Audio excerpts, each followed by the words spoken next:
with the complete and utter annihilation of my last boat.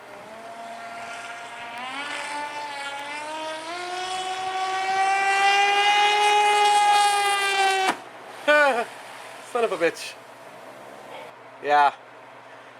With the destruction of that came a lot of feelings.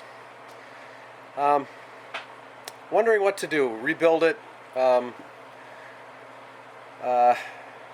Make the deck thicker. Make it out of different materials. I didn't know what to do. Luckily, when I built that was number 2. What I'm about to show you is boat number 1. It's identical to the last boat. This is the first one that I built, and it's gas powered. A few of you may remember this one. Videos of this are back in my channel. It's got the G26 Air Zenoa engine on it. Named it Overbite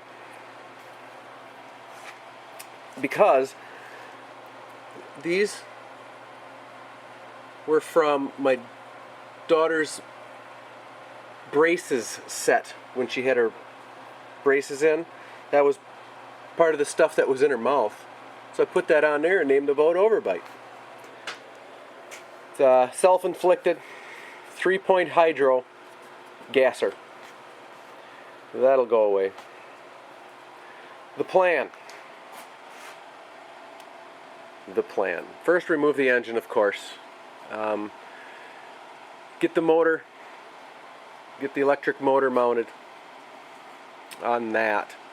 It should be in about the right position. May have to raise that up a bit. Other than that, I think everything back there is going to stay the same. Up here, if you remember, the other one had the elongated radio box. Well, that was to house the batteries and things. I think I may try something a little different. Maybe, maybe not. Probably not. But for the deck, see, this will get taken off and the larger one put on. For this movement that caused the demise of the other boat, I think I have a plan for that. What I'm going to do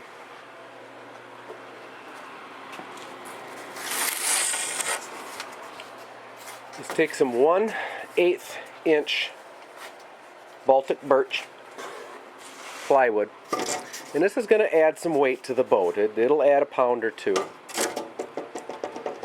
but I don't think that's necessarily bad. What I'm going to do is I'm going to double this up, much like a piece of cardboard. This is just a 1/4 inch piece of plywood is all this is, and it gives quite a bit. It flexes and bows. So what I'm going to do is, after I get the radio box on there, the larger radio box, I'm going to come around here and I'm going to put standoffs on, like an 1/8 inch standoff, 3/16 maybe, and make a void in here. Just put stringers, you know what I mean. Put pieces of wood in here, and then along the edge, and taper it down so I can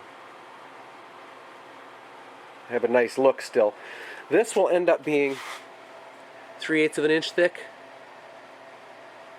1/2 inch, 5/16, whatever, but it'll be hollow and it'll have all these stiffening. Let's see if I can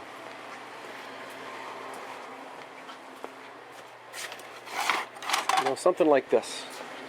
Take something like this, obviously not this big.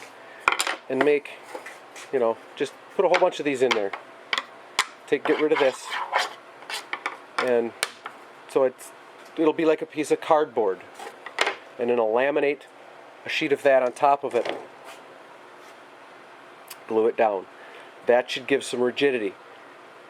Like I said, it'll add a lot of weight, but I don't think that's necessarily a bad thing, especially in the front of these things. So that's going to be my project for the next however long it's going to take to do. I'll probably do this as a series, put this video up, and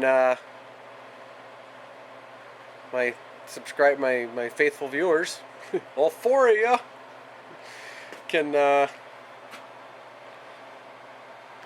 watch how I do this. And maybe next spring, maybe I'll pass that 70-mile-an-hour mark.